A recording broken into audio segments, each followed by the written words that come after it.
the other time? Yeah, sure. Thanks. Joining the panel with me are Done. Annika? if on the file that I get, never mind. So when I get back, I'm going to ask like what were your speaking and any preferences you had for pronouns as well, and then the debate board as well. About this house would prohibit the private ownership of art that is historically or culturally significant. Good. It's good. I didn't say the motion. So that would be awkward. Thank you. Okay. In open government, may I ask who is speaking first? Ben. Here or there. Thank you kindly. Orion, here all day. Thank you kindly. Opening opposition.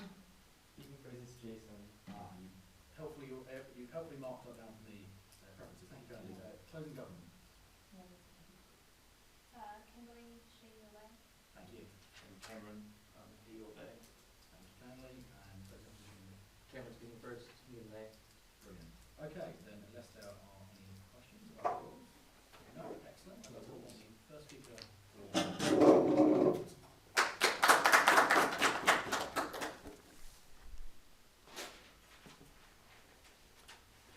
Mr. Speaker, when culturally significant art falls arbitrarily into the hands of individuals as a result of it being stolen in times of war, as a result of wealth which they probably didn't deserve, when it is locked up and kept in people's mansions as trophies demonstrating their privilege, we think it is every second and every minute of that depriving a civilization, and many civilizations around the world, of ordinary human beings who could derive enormous value from seeing that art, of appreciating that art every single day, and we stand against that. What is our model? We're going to set up an independent body of academics. We're going to source these from recognized institutions from all around the world who will come to a consensus via debate and peer review about what art is culturally significant. And then we're also going to have an application process where countries can make claims of cultural significance. Those claims will be assessed, and if it is the case that it is recognized, that art will be evenly distributed amongst those countries for public viewing. We are going to mandate that it is put into publicly accessible museums with no fees of entry so that every person which has a legitimate claim to that arts culture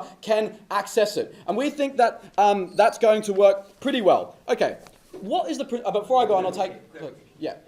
What happens to art that doesn't belong to any state or civilization that doesn't exist? Well, then no one's going to make a claim for it. But to the extent which maybe, people are descendants of that civilization, we think that would be a pretty legitimate claim. An extra part in the model, we will, where possible, compensate people for the taking of this art, but we're not going to pay exorbitant market prices. We'll pay a fair price. We think those academics will be able to come to that. Okay. But the principle, what have I got for you in this speech? I'm going to bring to you a couple of principled arguments as to why we think this is true. I'm going to give you a balance of rights arguments between those who would own the art for private individuals versus the cultural people. And then I'm going to give you some benefits just for people and for the art itself. The first thing is principle. We don't think money gives you the right to everything. We already recognise that several large plots of land like Mount Rushmore or the pyramids of Giza, which are culturally significant or religiously significant, are not able to be owned by individuals, even though we know there are a lot of filthy rich buggers out there who probably could put a fence around it, buy it and charge people exorbitant prices of admission. Why don't we do that? Because the government recognises that just because you have money doesn't give you a right to anything that money can buy. We also recognise that often people can be pressured into accepting large amounts of money. We recognise that price gouging and things. We even legislate against monopolisation of any good. We recognise that to a certain extent the public has rights, and they have rights to things which they have a legitimate claim to. If the claim can be assessed to be legitimate, we think they have rights to it. We think it's also somewhat analogous to patent law in the way which, after a certain amount of time, music is in the public sphere, or technology becomes in the public sphere, that you can't just own everything, like pharmaceutical goods. We think the reason which these laws aren't covering art at the moment is because it's sadly non-replicatable, that you can't just have the idea being accessible to everyone. You have one physical piece of art. We would extend that principle to include things which are non-replicatable, like a piece of art, so the public does have access to it. The last principle we're going to stand by is just the standard utilitarian one. I will bet you that no matter how filthy rich you are, you cannot get as much pleasure masturbating to a Picasso nude as the entire public of every country with a cultural claim to it could have accessing to it. To children and schools who could take their run excursions, and for people who are significant to their history. We're going to bet that will do more good to their to those individuals, which is why we're going to stand for it on the principle of utility as well. Next point is debate with a balance of right. Okay, we think that even if you accept that having wealth gives you some rights to things, like we do allow people to own stuff, that has to be weighed against the rights of individuals culturally. Why do we think that culture trumps wealth in this circumstance? The first thing to note here is that culture is extremely valuable to people, like life-changing valuable. Often, people's identity is formed around their culture. They subscribe and often project like their culture, like they wear things, religious symbols on them. They dress a particular way. They hang out with certain people. They live in particular towns. It is ascribed into your dignity and your self-esteem. We think part of that is understanding where your culture came from, understanding that like this piece of art may have been the foundation of your culture. We think that art is often extremely religiously significant. We think that art is often significant, like a turning point in time. We think that, for example, plays like Samuel Beckett's Waiting for Godot was literally the start of existentialism, which is now being people's life philosophy. We think that's similar for art, where certain ideas were born out of that art, and it's important for those people who subscribe to those ideas, who identify those ideas, and want to be known for those ideas, to have access to the things of where they came from. The last thing what else I'm going to say in this is that art which was stolen during like World War II, where much German art was stolen by individuals and kept, it was obviously not, they have no rights to that. They took advantage of a circumstance selfishly, and they now only want to profit. The last thing we're also going to say is that art to an extent owes its creation to culture. Around water if you can. We think that largely what happens, right, is that often the culture created the art in itself, that without the inspiration of the time, that art wouldn't have been able to be created. That often that the ideas flying around the time, or the circumstance, or the people, or the communities were the inspiration for that art, so they own a ownership like that. The problem with your principled defense that people don't have a right to things just because of money is that it's necessarily inconsistently applied. It only matters at the point at which a necessarily political entity decides that art is somehow valuable or important.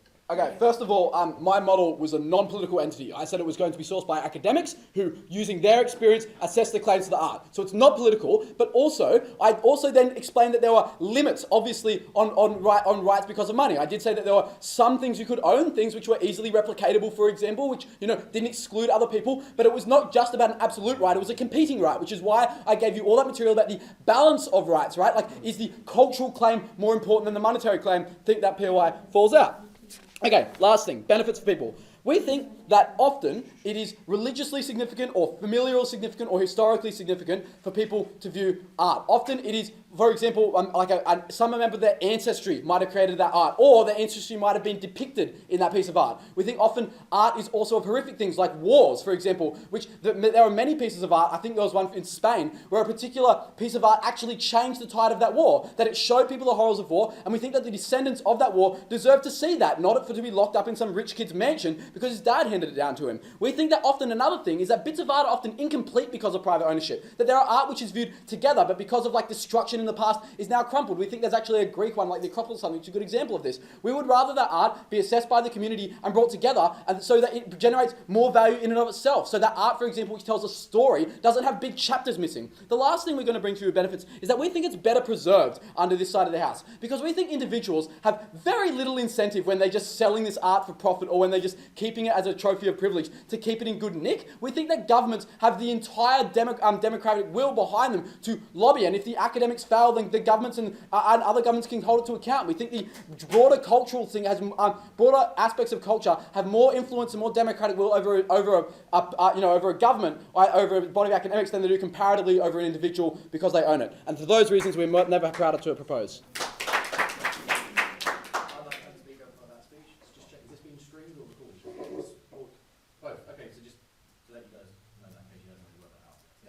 Cool, okay. And if there's a problem with that, we'll have to talk about that later. I'd like to call upon the first speaker for opening position.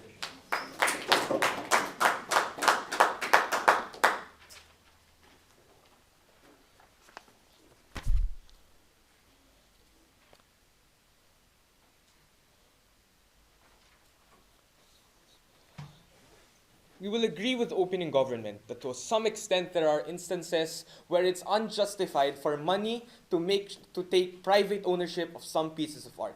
But we disagree specifically with the totality of the ban, its absolute nature. We feel in opening opposition that there are instances that it is necessary for private entities to own pieces of art despite it having cultural and historical significance, and it's for those reasons why we think there shouldn't be a total ban. 3 rebuttals before I move on to my 2 ideas. Firstly, we think that the case is too absolutist. The first discussion essentially was that there are limits to what money can own. And in this argument, the Prime Minister homogeneously discusses art forms under this category without discussing some forms of art that necessarily deserve private entities. Like, for example, pieces of former Soviet Union art. These are culturally significant but are unpopular because of a revolution that took place. We think their burden was to prove why all limitations were justified, not just to take some circumstances and use it to justify a total ban. We think they failed there. Secondly, in terms of stolen art,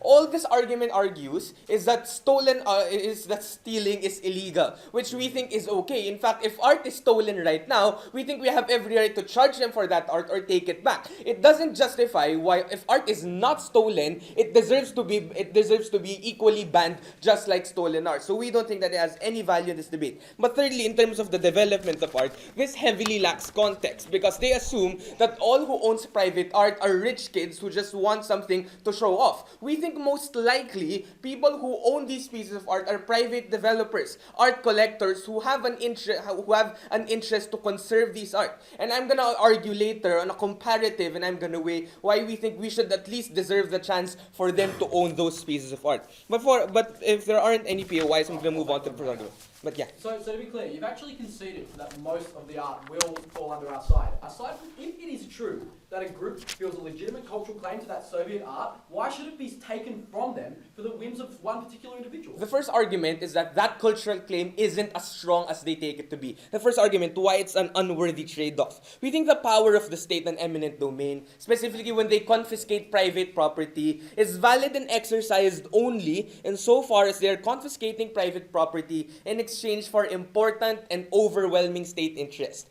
Why isn't that action justified in this case? Because we think their cultural claim later, this cultural historical value, is arbitrary. Because first of all, it's divisive. We think in most societies which are multicultural, you can say that society has total claim over one culture. We think in fact in most states, especially in the states where these kinds of art trading happens, there are many cultures within. But second, that cultural claim is dependent on personal appreciation. That will only stand insofar as everybody has a claim on that culture, but secondly, if everybody ascribes that culture to that piece of art. And it's experiential. If they haven't experienced it, then we don't think that claim exists. So we think that it's unsure after the first argument if it is actually a commonplace value. They are just assuming because of a slight connection that it is a value, when in fact we think most privately owned art are the ones who are neglected. So that's how unsure we are if it's actually a commonplace value. What is the trade-off and why is it unfair? We think the cost is, after the first argument I promise, the cost is some justified instances. For example, family and heritage values. For example, if the children of Andy Warhol wanted a claim on those kinds of pieces of art, or pieces or heirlooms who are passed from generations to generations, we think those beget inexplicable attachment. We think what you're denying them is an exercise of personal rights to fulfill their self-interest. That is sure, ladies and gentlemen. We are unsure if it's actually a commonplace value, but we are sure that these people have a claim on that art and they have a deep and personal right over that art. So we think it's an unjustified trade-off. But fine, we agree that sometimes that isn't true, which is why we aren't arguing for the total private ownership. What we are arguing is at least the option should be there and thus the ban should be absent. But before I move on, closing. So if we need to have engagement to appreciate the value of the art, why shouldn't we enable more people to engage with that art rather than providing the chance to ever experience that? Look, that isn't mutually exclusive. The fact that the state has museums and are making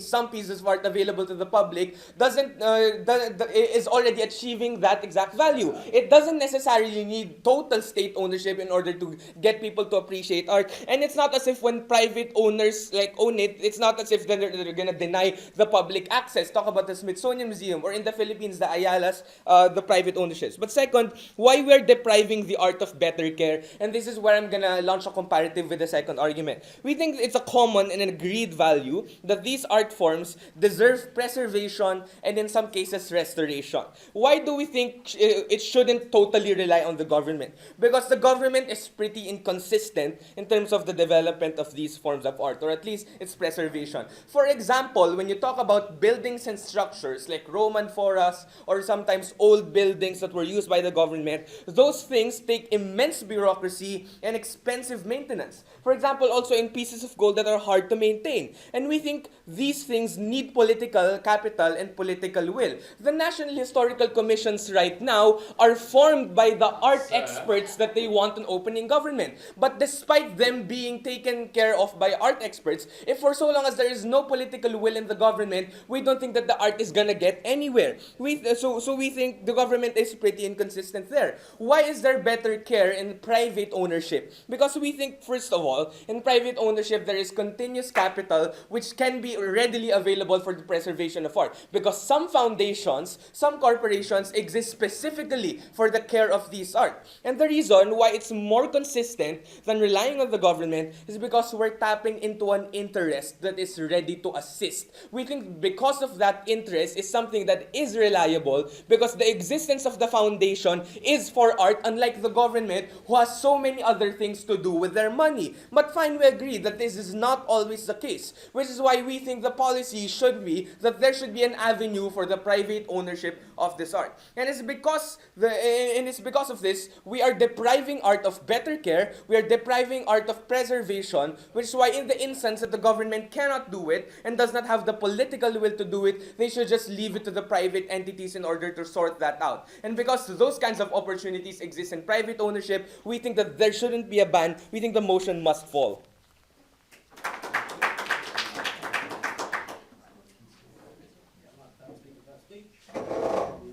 Second speaker on the proposition.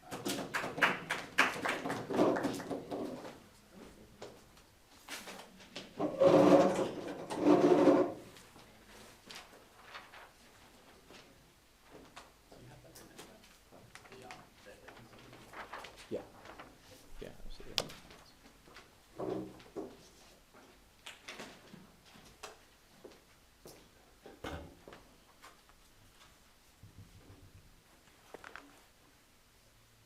Mr. Speaker, it was a bizarre contention brought to us at Deputy that this art was so important that it should be kept in the hands of perhaps individuals that have a capacity to be able to take care of it, that it was something that needed to be engaged with in order to be significant, but then wanted to prop an argument that helped neither of those things. We told you very conclusively at Prime Minister all the reasons why individuals don't have a legitimate claim to that art, how it is better experienced by the public when it is put out in the public domain, and how collecting these pieces and maintaining them under government control is a far more effective way to safeguard against any sort of damage that may occur to that art or any ill that might befall that. Because we recognize that these pieces of art are so valuable, we prop this particular motion. What am I going to talk about in today's speech? I have a couple of extraneous points of rebuttal before I go down to some substantive about the financial aspect of this particular transaction of art, and also just to iterate a bit more why we think culture has a very legitimate claim. Okay, what did we hear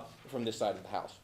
We also said that, we had this idea that, we are drawing an arbitrary line about which pieces of art we decide are culturally valuable and which pieces are not. And I think it was issued to us at a POI that, it might be the case that there are just political incentives that are determining this. But we told you very clearly that this would be a board of academics that assess the individual claims of cultures, the individual claims of groups of people who lay claim to this art. We think that these academics will have access to things like the history of that country and to all of the other reasons that make a particular piece of art culturally significant, and we'd be able to fairly assess that claim. If it is the case that these particular Soviet artworks are culturally important to people, as they probably are, given the growing rise of socialist trends and other sorts of things, we think that these will likely fall under our side of the house, right?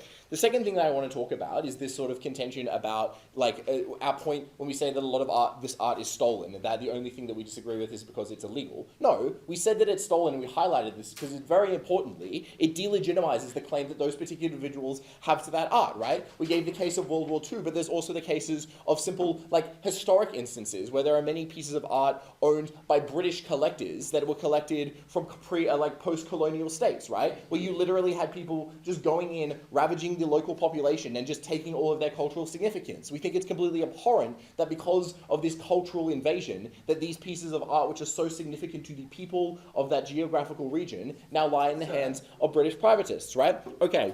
We're talking for a moment about collectors, right? They wanted to say that collectors have a better interest to be able to preserve that art, but we just think this is prima facie not true for a couple of reasons. One, maintaining specific pieces of art is very, very difficult, right? Often these pieces, when they are thousands of years old, can be very fragile and need to be taken special consideration. Often things as minute as temperature need to be taken under consideration when keeping these at the correct, in stable conditions, right? It was then the contention that there would not be enough political will to be able to fund the keeping on of this art. But we would like to point out that if it's the case that this art is culturally and historically significant, the people making that claim to that art probably will have a vested interest to keep this running, right? We think that there are other small ways that things like museums can monetize themselves in such a way so they will have funds to be able to continue this art. But also individuals fall under a lot of personal pressures that are not subject to when art is owned by the state. Individuals can go bankrupt, which means that this art is now passed around to protect, having to sell this off to perhaps less shady individuals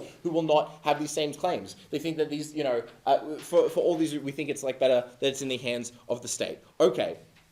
Lastly, some ideas that were brought up to them about how these people have a claim to this art. As we already illuminated you, the fact that you are either in ownership of a piece of art that was stolen from a particular culture delegitimizes your claim, but also the arbitrary nature that you have of just the lottery of birth assigning you a particularly large amount of wealth to be able to acquire that art, we also think is a particularly dubious claim when culture as itself probably claims more, as I will talk about later, right? But also, I think it's very important to highlight, right, is that it's not like we're completely taking this art away from these people, right? These people will still be able to see this art along with the entire rest of the public, right?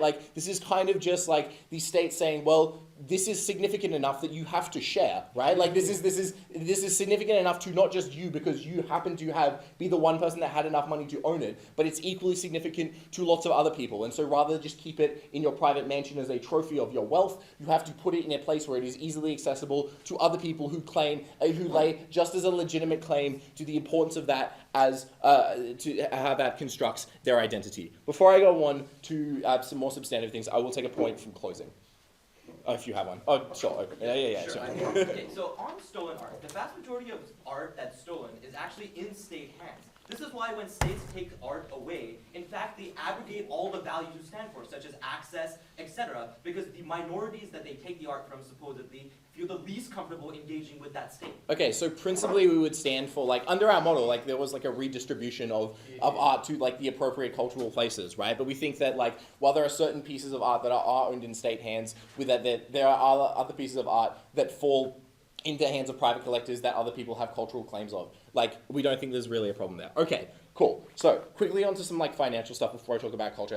Actually, I'll talk about culture first. Okay, so we think that, importantly and comparatively, culture as a whole lays a more significant claim to art than private individuals, right? This is because, as Ben sort of alluded to, the art that is produced as a result of that culture. So if we take a look at the example of Renaissance Italy, for example, it's not a coincidence that the Sistine Chapel, the Statue of David, and the Mona Lisa were all formed in a very short time period. It is because that particular circumstance allowed these particular artists to produce those works of art, because the philosophy and the dialogue and the culture of the time went into creating that art, right? It is important to recognize in this debate that culture is an iterative process, that it inspires things around it, which then go on to create culture. All of those famous paintings and statues that I just listed are an incredibly important part of Italian history and culture, right? And to the extent that culture went into creating them, we think it also lays a legitimate claim to them, much more so comparatively than the private individuals who just happen to have it because of some lottery of birth, right? So lastly, talking about financial things. So we think that because cultures lay into claim, we think that the ownership of private art has a pernicious financial aspect, insofar as that as particular pieces of art tend to get older, they tend to get more valuable. So something that you buy now in 10 years is worth a lot more. We think that the arbitrary nature of this means that that particular individuals are able to accumulate capital from this art that they have arbitrarily under their hands. We think that the financial benefits we gain to that much more rightfully belong to the state or to the cultures that that art is derived from, and we think this isn't even harm. For these reasons, we are very proud to propose this motion.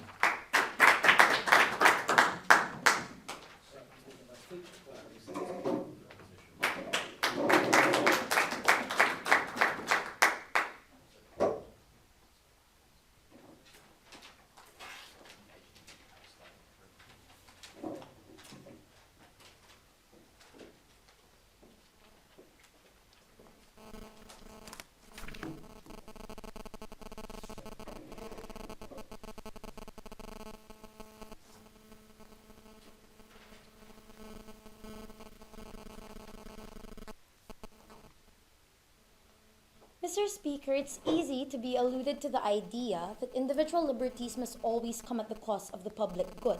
But notice that states don't always just infringe on individual rights, particularly because we understand these individual rights have very important and have very significant value to the individuals within our society. In fact, the threshold for a public good, or the threshold we apply before we even take a particular property from an individual, is high because we have to make sure that individual liberties must first and foremost be addressed by the state. Never mind the fact that if these particular artifacts were stolen, or if these particular artifacts, ladies and gentlemen, were brought into private ownership, particularly because of the failure of the state. Never mind that fact, right? We think that these particular artifacts these particular art forms must still be within private ownership for the reasons that we have told you a while ago. But on to my constructives, right? On to my extension. The constructives will be integrated. I'm going to talk about basically two things. Firstly, I'm going to revisit this idea of the balance of rights, and I'm going to launch the comparative as to why we think that it's better to keep these things in private ownership. Second, I'm going to briefly talk about the development of art. Firstly, and why we think that currently public incentives are already less towards that development of that art, regardless of its cultural significance. And secondly, why the development of art is more likely to happen with private ownership. But before that, I'll give way to one POI coming from closing. If someone were to buy the Mona Lisa and then put it away in a safe, do you think that all of us would have lost something? Okay, firstly, I don't think that someone is cruel enough to do that. But secondly, assuming that they are, if the state is willing to sell it at this particular point in time, we're particularly okay with that. Let's go to the first idea on the balance of rights. Basically, government contended that the public has a legitimate right over things in order to protect the rights of the public to their particular culture, right? Here's the thing and here's the problem that we have with this particular argument. Firstly, while we agree that the state to some extent has a right to take ownership over certain property for public good, the question that we have to ask is the cultural significance of these particular art forms really a likely benefit to happen in the first place? We don't think so. Firstly, notice that given the model that was launched by opening government, we think that the capacity of the government to even understand or to even internalize this particular cultural significance is already hampered to begin with, because they're relying on academic institutions, ladies and gentlemen, who are firstly relying on their academic knowledge, history, or probably third-party observations that have been passed on for years, or probably secondly cultural norms or cultural impositions that may have shaped that may shape the mindsets of these academic institutions in choosing and determining the level of the cultural significance. What does this mean? This means that academic knowledge is not tantamount to the capacity, ladies and gentlemen, to understand the cultural significance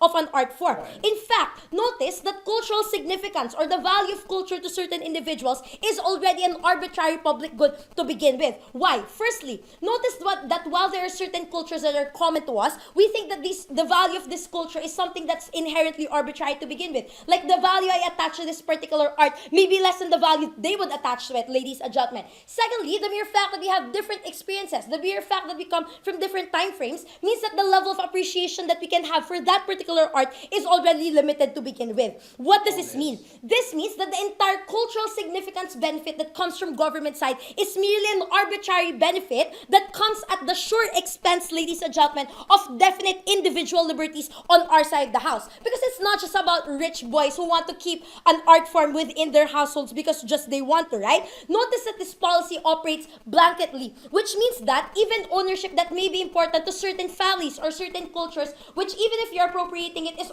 to certain cultures, is already, by the way, contradictory to the idea that you have to give it to the entire public. Notice that it's important for certain cultures to keep ownership, because ownership means that you have the control over the variables. When are you going to be able to use this particular art form? Where are you going to place it? Or what are the things that you're going to do with it? This is not just about family art, ladies and gentlemen. We're also talking about religious art that may be very important to certain cultures. Like, for example, Catholics put a great value to their objects of worship, which may be culturally and historically significant to the state. In the comparative, we will agree that the public may be denied of this particular culturally significant art, but they think that to begin with, it's a lesser value because their attachment to that art is not even great to begin with. We think their capacity to internalize that particular benefit isn't sure. But what we are sure of is that these people, the mere fact that they're willing to keep it, the mere fact that they're willing to pay millions and millions of dollars for this particular art forms, means that there is already a significance that exists for them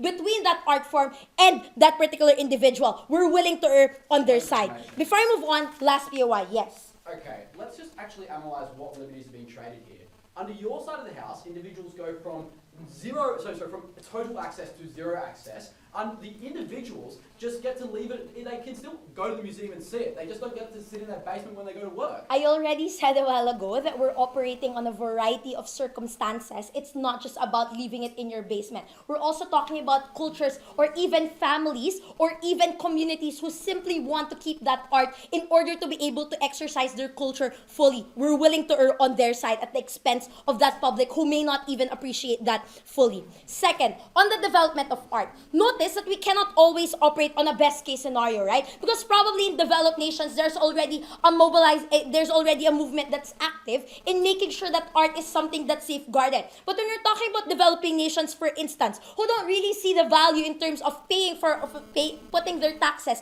to be able to improve their museums, or paying their taxes to pay the salaries of archaeologists to make sure that these particular artifacts or art forms are taken care of, we think that it's better for private ownership to still exist, even at the temporary expense, ladies and gentlemen, of the public. Because currently, notice that the state operates on a system where the public has to have the political will to be able to care for these art forms. But notice that art, ladies and gentlemen, isn't something that everyone acknowledges to be a public good. In fact, if you're going to take a look at developing nations, their political will to actually safeguard their art is much less. That's why you think it's much more harmful for us to put it at the hands of the state, particularly because their capacity to care for it is much less. We will agree that on our side of the house, there are some private owners, ladies and gentlemen, who try to monetize museums in order to make sure that they still earn from the fact that they own these particular art forms. But we think it's okay. Why? Firstly, we think that the fact that they're still opening these museums, ladies and gentlemen, and monetizes it, allows the public to still have some limited form of access, which ultimately means, ladies and gentlemen, at the very least, that experiential value is still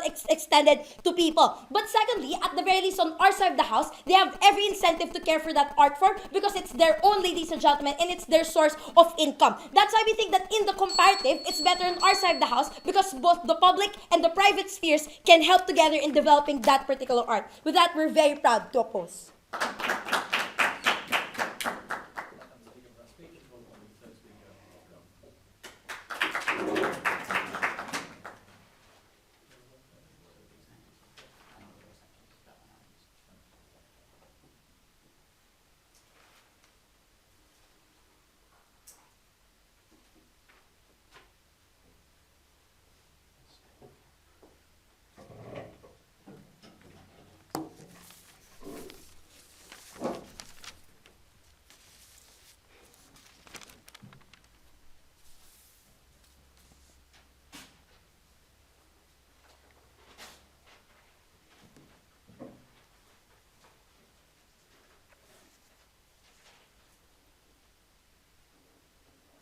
In response to our point of information, that side of the house told us that nobody would be so cruel as to buy up the Mona Lisa and shut it away from public view. The question of this debate, and the reason why our bench is going to win it, is why is it cruel to shut that art away? Why do they recognise that something like the Mona Lisa should not live in private collection? And the reason for that lies in exactly what we mean by the cultural significance of art. So first, I'm going to analyse that for you in more depth and contrast it to the kind of individual value that people get from it. Because what hasn't been recognised in this debate is that those two experiences of art are meaningfully very different. Second, I'm going to look for you at why systematically those private collectors do not display that art well or in ways that is conducive to retaining its significance. And finally, I'm going to look at the way that the place of art is changed under our world. So let's get into cultural significance of art. The key thing to note here is that a culturally significant artwork isn't just an artwork that lots of people can enjoy looking at in the same way that you as a private individual might like a certain painting and enjoy having it on your wall.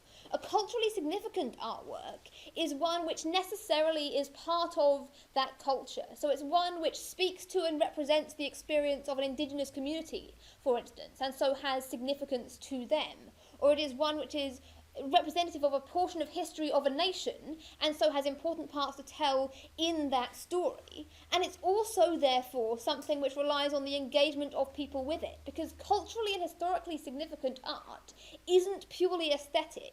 It's about the history that artwork has. It's about the part it plays in the story of a people or the story of a nation. It's about the things it says to them when they go to see it. And all of those values and those reasons why the art matters are things that absolutely rely on being seen by and being part of that culture and that people, on being in the place where the work was made and was intended to be, for instance, so that you can experience it within the context that gave it its significance in the first place. Those are meaningfully distinct features of the artwork from simply looking nice on a wall, and that's why the kind of trade-off that we've heard about it opening between the individual right and the collective right isn't as simple as they made it seem, because it's not just a case of can more people enjoy the artwork more, it's that this particular type of art is meaningfully different, and that's why we're so happy to stand up and say that all of it should be displayed.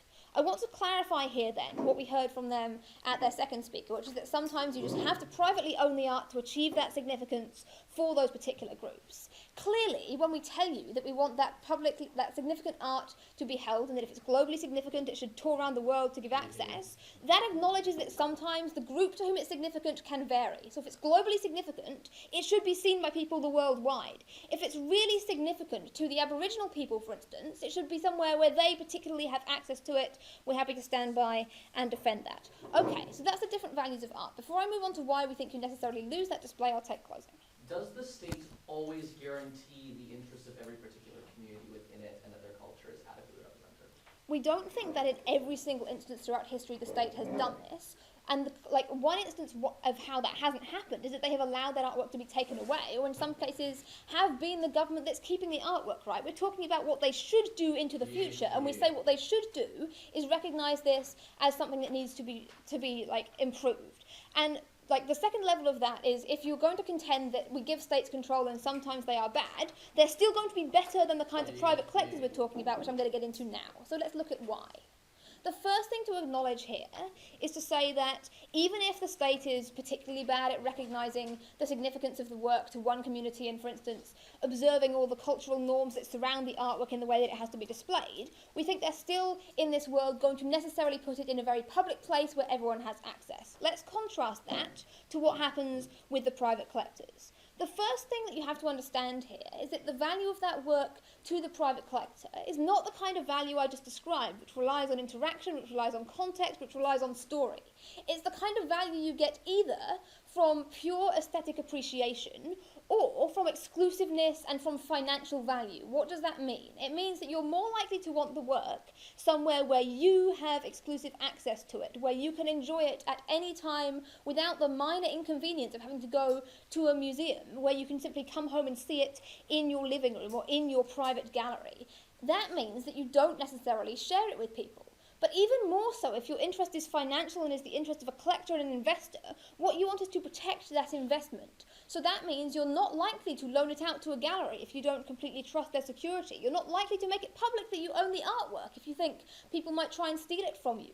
You're not likely even to try and preserve the stories that surround it, where there are many narratives or where there are complex historical factors influencing the work, if those aren't relevant to its financial value, and often they aren't, because the reason why collectors dislike the artwork is that it's old and that it's unique and that there aren't many. Perhaps it's like an undiscovered early work by a nationally significant artist. They want that to be secret to increase their financial value. They don't want to show it. So in the first instance, they're far less likely to make that work available to the public, and we think that is absolutely a harm at the point where they no longer have the opportunity to engage with it at all, and it loses the significance surrounding it. But second, we say they're likely to display that work in ways that don't enable it to have that significance, even when they choose to display it. We heard a lot about how the owner has the power to absolutely dictate where the artwork goes, how it's displayed. Yes, but that's a problem at the point where most of the people who own this work are those who are historically wealthy enough to own it, people who belong to the majorities, people who aren't of the cultures where some of this really significant work comes from, and who simply don't understand the customs around it. So absolutely display is worse in private hands. How do we change that? 2 ways. The first thing that happens when you put it public, when it becomes more accessible, when that cultural significance is recognised, is that those people who previously owned the art and really did care about the artwork and were interested in art can no longer buy up those pieces. So if they actually care about them and want them preserved, they're more likely to become patrons of the art. They're more likely to support those kinds of things. If they want to privately collect the artwork and can't collect this particular set of art, they're more likely to be involved in commissioning works by current artists and doing other things that support more production of artworks into the future. We think that's absolutely a benefit. The final thing to say is that even to the extent that some of the meaning has been lost during time in private collection, revealing those artworks and making them available to the public is an opportunity to have discussions, to have a renaissance of that artwork, and to give people another place to find their understanding of their culture and their history that they didn't previously have access to. So even if there weren't enormous numbers of people making that claim in the first place, and the academics realized that it could have significance, now they have the ability to understand more about their history, more about the place that they came from. That is a meaningfully different experience, and one the value of which cannot be measured financially. We should put it in public hands. I'd like to thank the speaker for that speech, or the first speaker of the opposition.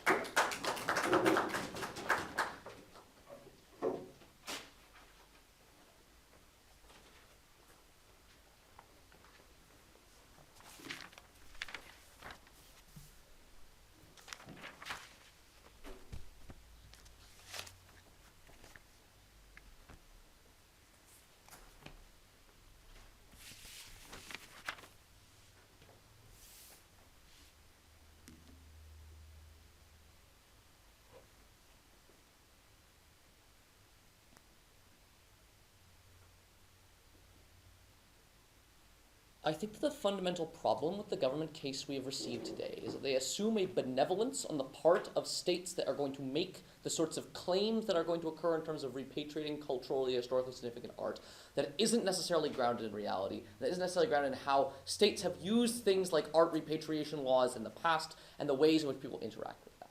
2 extensions on closing opposition here today. Firstly, about why we think that state ownership of culture and history is dangerous, and why we think it is bad to allow for that monopoly to exist in their motion. And secondly, why I think that expropriation of art devalues art, particularly for minority communities that may fall outside of the purview of a particular state identity or a particular national identity as constructed by the state. I'll also deal with outstanding refutation to closing government and opening government. So firstly, why do I think that state ownership of culture is dangerous?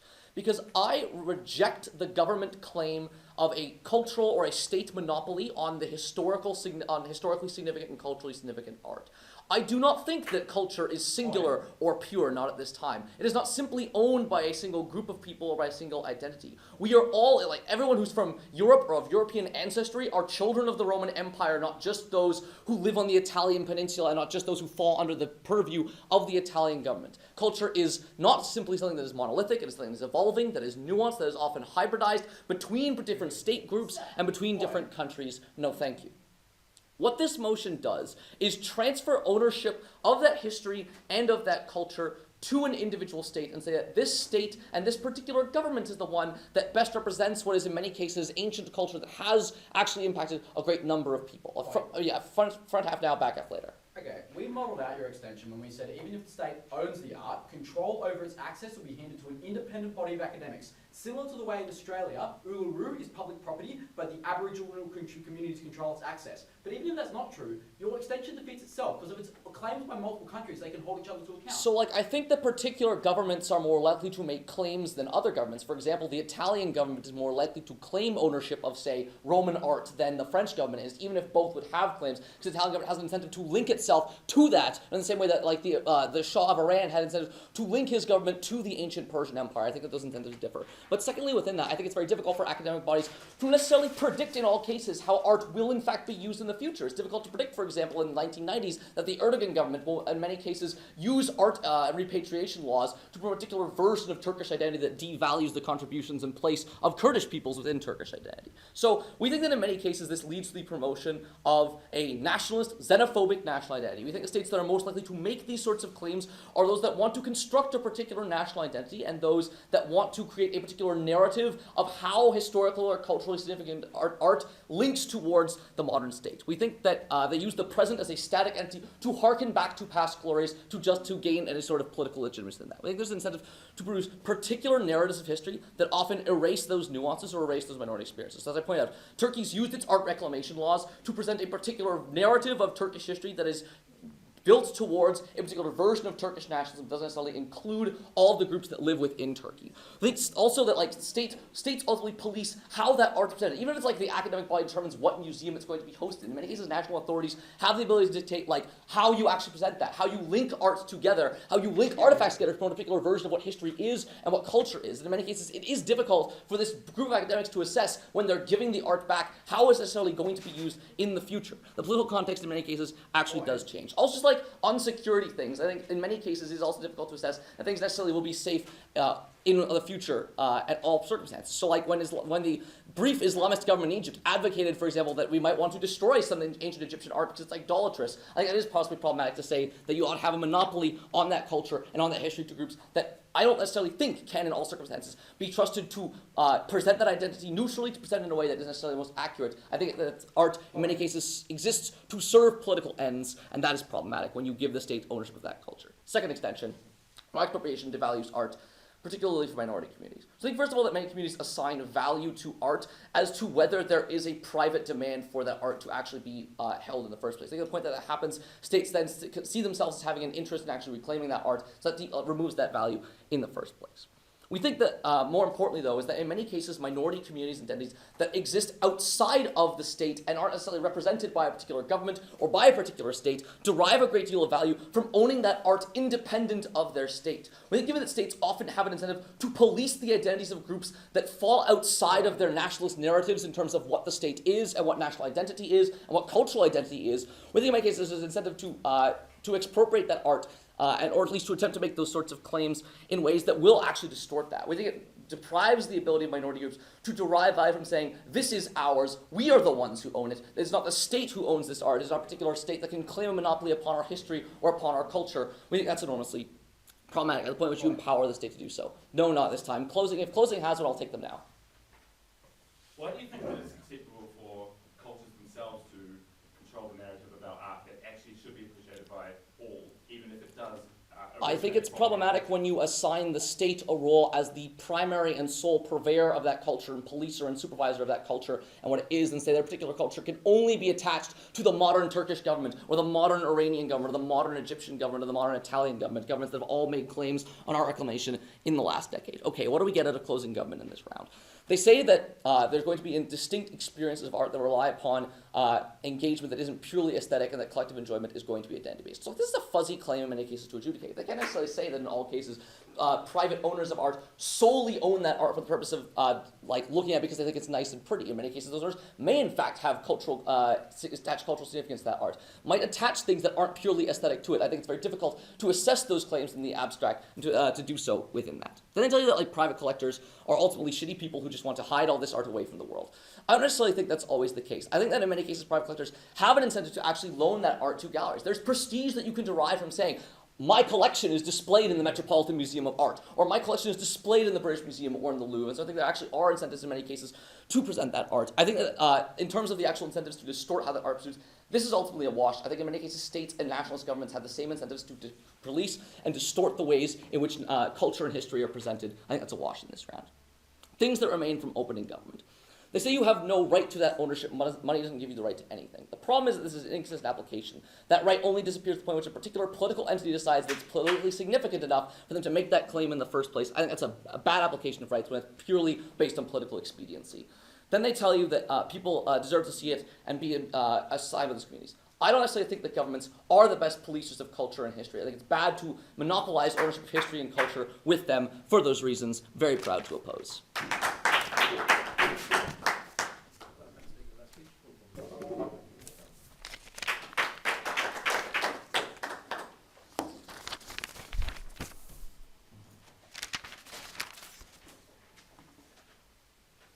Mr. Speaker, it's important to remember what we're talking about. Currently, private owners of art have stashed away culturally significant pieces of art. No one is controlling a narrative because there is no narrative, because that art isn't seen by anyone. What we do by removing it from that private ownership is allow it to be given to the hands of government or the guardianship of those cultural groups who are then able to access that art and to control that narrative better. We think that, secondly, once you get that art out into the open, it is very difficult to actually control the narrative of art, because you can't tell people what to think when they're viewing a piece of art at a museum.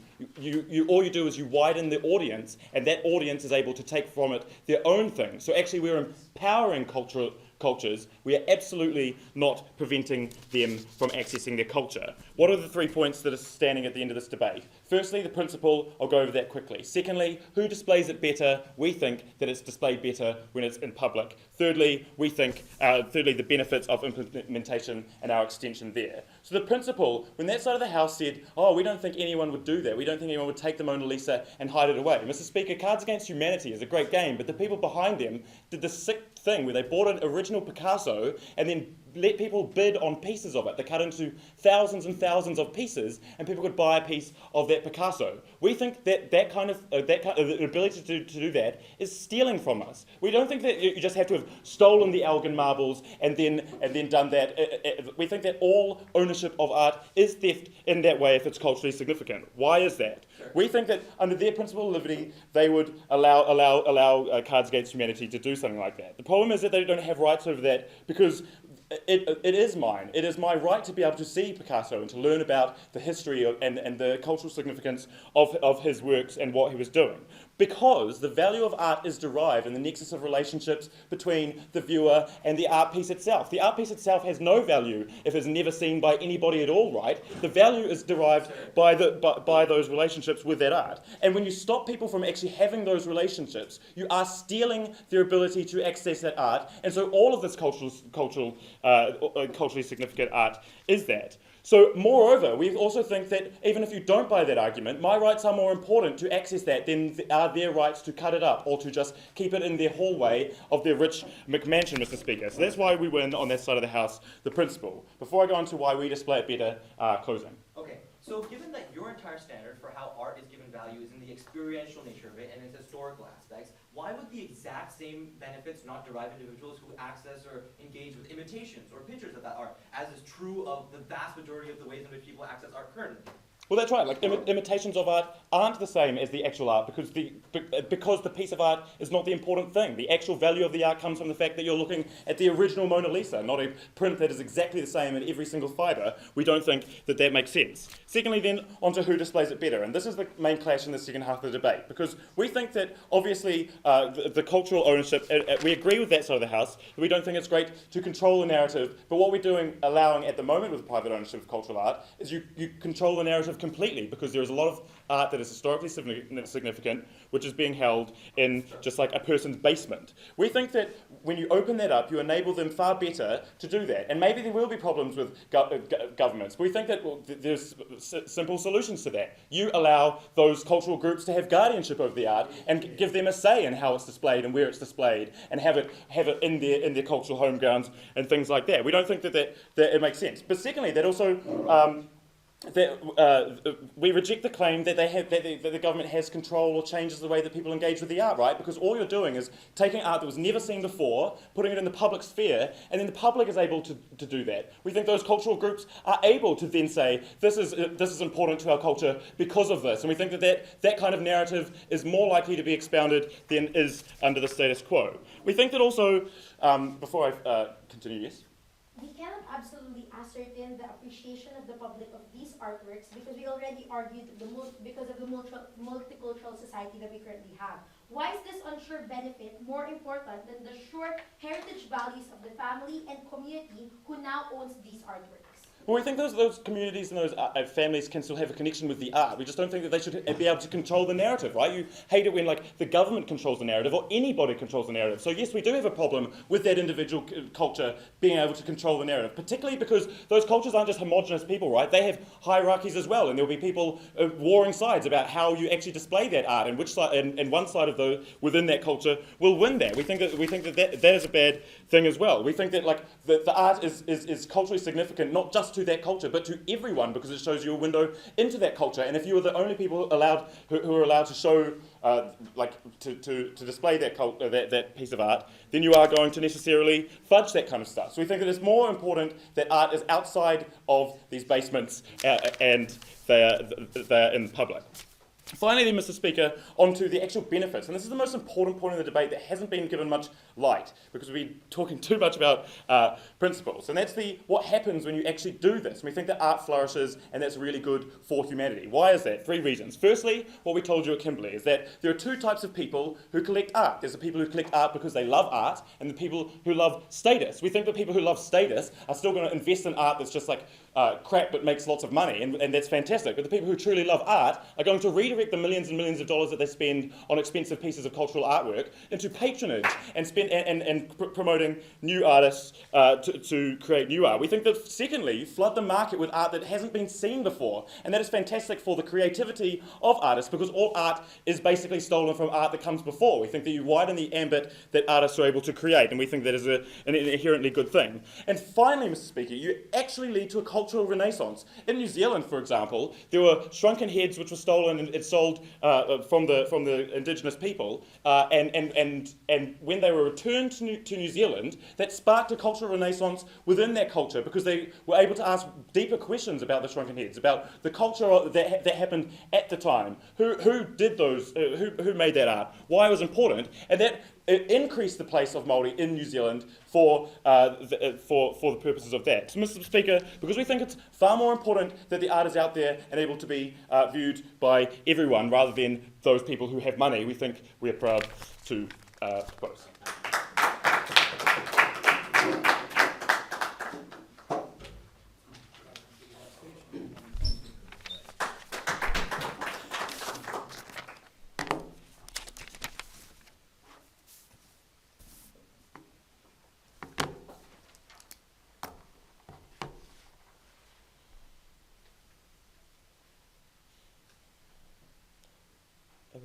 Everyone ready? Good to go?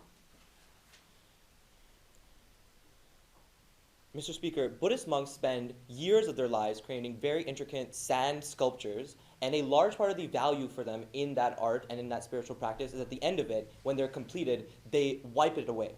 In government's world, now a government body of academics would descend on that temple and be like, and before they could wipe it away, would say, wait, we think that this sand sculpture would give an incredible amount of satisfaction to individuals in a museum who would put it on their Instagram and as a result engage with it. And because these individuals demand satisfaction, we remove your ability to engage with or control that form of artwork. That, Mr. Speaker, is disgusting. It entirely removes the value in ownership of that art, a value different from the value of experience that both government teams would espouse, and one that, on closing opposition, Cam explained to you quite honestly and was never engaged with. Some things I want to clear up before I go into my 3 questions. Firstly, government cannot just fiat that all art is hidden because they don't want to engage with Cam's great argument about why rich people actually want to display their art. Moreover, it is not just rich people who own art, Mr. Speaker. In many instances, it is the poorest minorities within certain countries who own culturally significant art, be that Buddhist temples, be that other forms of particularly significant art to them. It is not true that rich people simply have a monopoly on art, particularly given that all classes of people generate it. With that being said, 3 questions. Firstly, why does ownership matter? Secondly, how does art generate value? And thirdly, how should art be controlled? No thanks, a little bit later. So, why does ownership matter? Because as we told you on side closing opposition, first off, we think that the provision or the exchange of money for a significant good, particularly by an individual who has put work and effort into creating that good, into having putting their own work and value into that good, no matter how much side closing government wants to say, well, that just comes as a result of their interaction with other cultures, so it's not really theirs. We think it is theirs insofar as they put work into creating that. They should have the ability to control the ownership of that art. They should have the ability to move it on or to retain it. We think in those instances then, on all the grounds they give us on government, mainly 2, which is that 1, that states should have to, that people shouldn't have their art stolen. We think that is fine. Art should be given back to individuals. Secondly, on that that people can be coerced to give up their art as a result of money. We don't think that is coercion. We think that is the people who are in care of or who are responsible for the creation of that art, who put the work into creating it, are deciding what value that art has to them. We tell you that that value is far more important on an individual basis because that is the ownership and that is the value that is most preeminent in the creation of the art in the first place. And this is particularly true given second government's extension material, because they tell us, but no, it is incredibly important that individuals be able to expose art and display it in the manner that they see fit.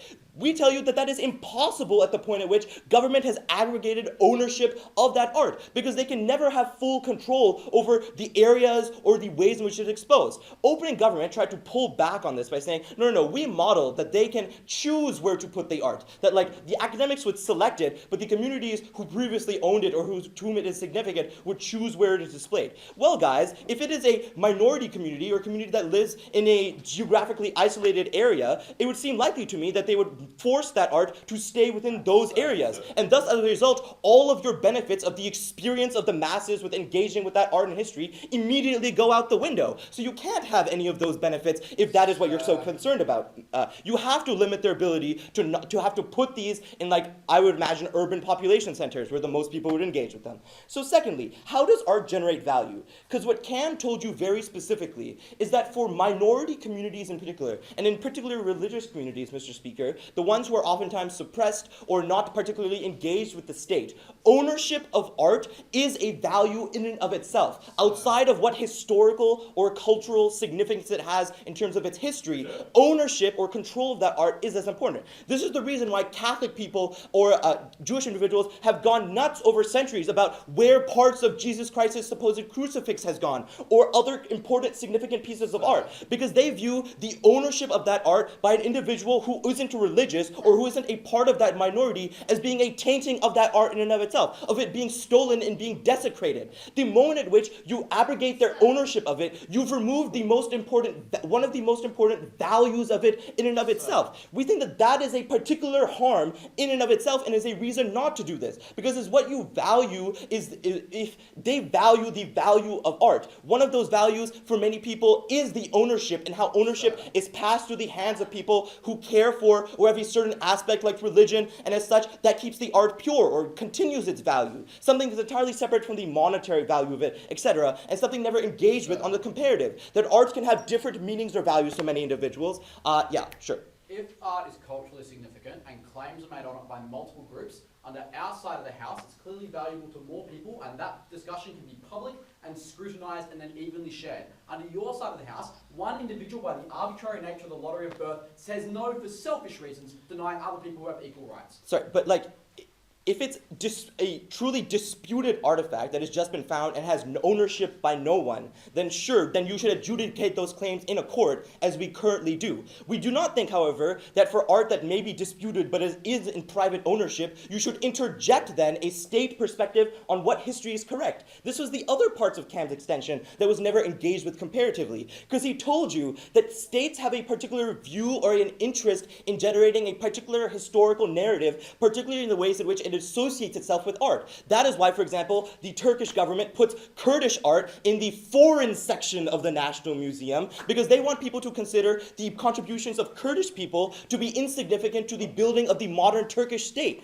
Those are the sorts of perspectives that one wouldn't go away when like an academic group chooses what art, Mr. Speaker, no matter how much OG relies on that, because in those instances, the government still portrays how it's presented. But secondly, we tell you, and what's far worse, is that for individuals for whom that art is particularly important, sometimes accessing the art through those state mechanisms is the most problematic, given that they are oftentimes oppressed by the state. I offer this on a POI, and it is never truly engaged with. That oftentimes what's problematic is having to access or enter a state institution like a state-run museum, because your relationship with the state in all other aspects of your life is oftentimes particularly problematic.